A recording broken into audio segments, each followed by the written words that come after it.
Hi, Bruno Jr. here. Our podcast, Busting Addiction and Myths, is sponsored by SafeHouseRehab.com. SafeHouse believes that traditional treatments fall short of the needs of clients who face the modern problems of addiction. Modern problems need modern solutions. Multiple addictions, multiple relapses, multiple triggers, and cheaper and more powerful street drugs set up unprecedented challenges facing treatment centers. What is needed is a more sophisticated approach, a better way forward. There are 3 reasons to choose our progressive modern treatment program. 1, a more sophisticated intake process. 2, technology proven to enhance recovery. And 3, the most robust aftercare program in our sector. To learn more, visit us at safehouserehab.com.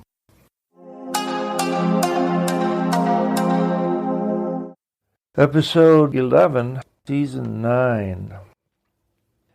It's not about the alcohol. You will occasionally hear that the 12-step programs are not about stopping drinking or abusing drugs. Instead, it is said they are a design for living that works under all circumstances without the need for alcohol or drugs to enhance or escape the experience of life.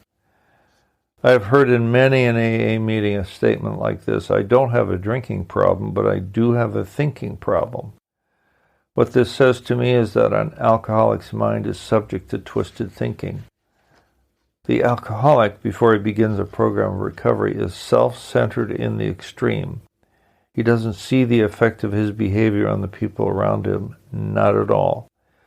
The definition of selfishness fits the alcoholic perfectly. Selfishness is defined as being concerned excessively or exclusively for oneself or one's own advantage, pleasure, or welfare, regardless of others.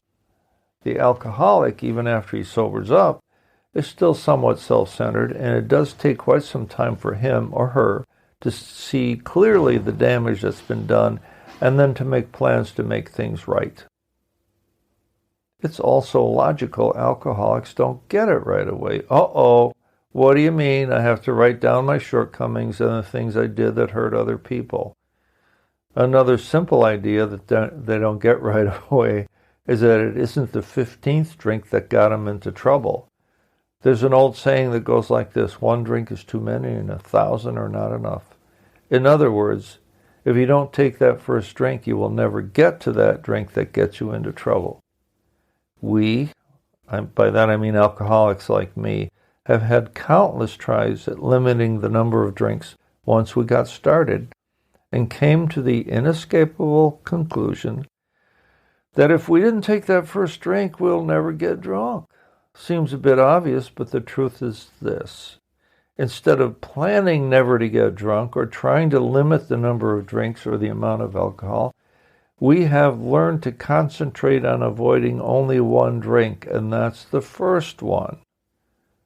As it says in a great little AA book called Living Sober. Sounds almost foolishly simplistic, doesn't it? It's hard for many of us now to believe that we never really figured this out for ourselves before we came to AA. Of course, to tell the truth, we never really wanted to give up drinking altogether either. Until, of course, we learned about alcoholism. But the main point is, we now know that this is what works. The myth that one day an alcoholic of our type can drink like a gentleman has to be smashed. We cannot hide the idea in our hearts that one day we can drink normally. We are setting ourselves up to decide that, today's the day. And we can have a drink or two and then we end up as bad as we ever were, and very quickly at that. Or we obsess about having that next drink, say next weekend, or the next time our wives go out of town or go shopping or something.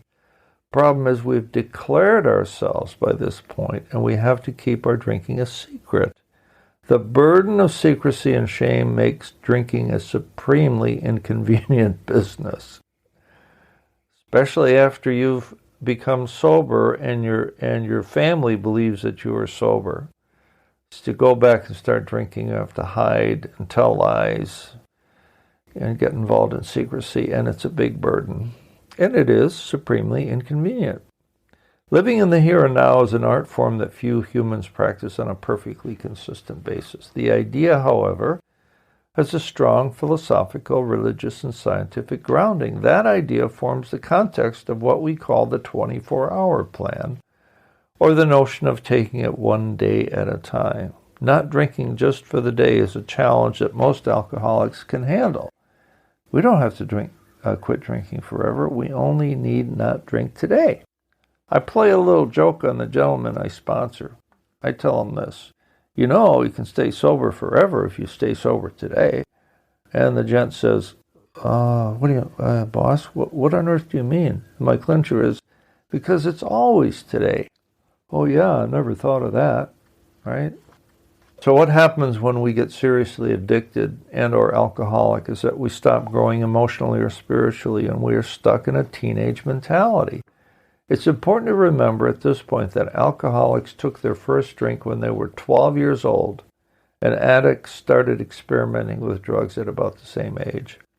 So once they surrender and stop drinking and using at the average recovering age in the early 40s, this is a murky area since relapses are involved, they still think like teenagers, except for the obvious fact that many have become professionals and have grown intellectually, but certainly not emotionally. So it isn't surprising that the 12 Steps of Alcoholics Anonymous mention alcohol only once in the first step. The rest of the steps and the rest of the program itself is about building character, which has been denied to the abuser due to a single-minded obsession with escape from reality. A typical day in the life of an alcoholic, like me, is a shot or two of bourbon at or for breakfast, work until noon, a couple of vodka doubles at lunch, if you can get away with it, and 2 stops at bars on the way home, a stop at the liquor store for vodka or wine, and then home to his, and this was actually my apartment. I would cook dinner, drink the whole bottle of wine, smoke some dope, take a couple of shots of vodka from the freezer, then codeine pills to knock me out because I was too drunk and too high to be able to sleep. I had the dreaded SBS, also known as spinning bed syndrome. Well, that doesn't leave you much time left over to experience life as it really should be, developing relationships, helping family and others, enlarging one's spiritual life. In other words, growing up. So when the addict or alcoholic first sobers up, he focuses on not taking that first hit or drink. But then he realizes that there is so much more to life than just not drinking or using. He then wakes up to a new reality, that there is great joy to be had in helping others. I have found that the addicts and alcoholics who start sponsoring others tend to stay sober, whereas those who isolate and do not become a part of, become apart from. So, it isn't about the alcohol, as I said at the beginning. It's what the addiction has done to the addict or alcoholic, and what you ought to be doing once the substance has left your body.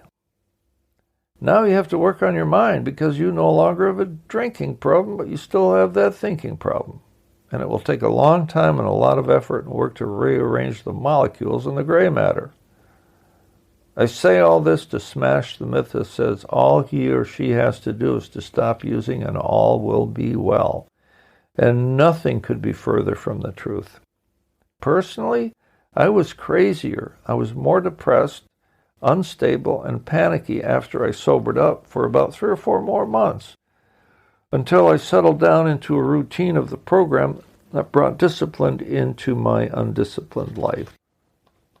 I honestly try in my podcast to bring to you the unpolished truth, even sometimes at the expense of revealing things I would rather forget.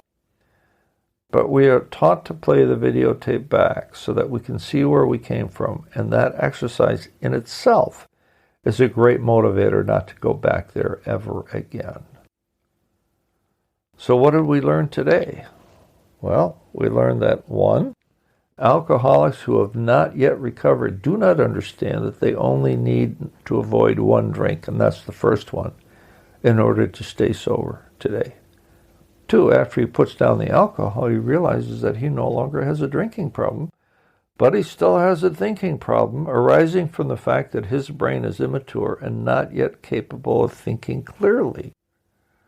3, the alcoholic or addict, even after he or she gets clean, remains an extremely self-centered individual, and it takes time and work for the user to fully acknowledge and make amends for the harm done to others.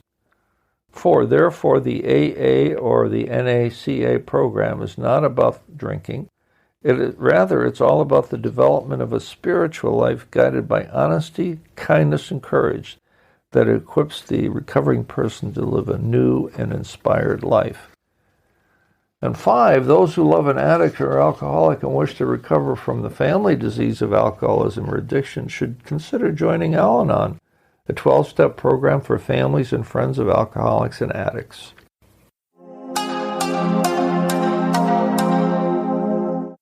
Our podcast is sponsored by SafeHouseRehab.com, a modern approach to recovery.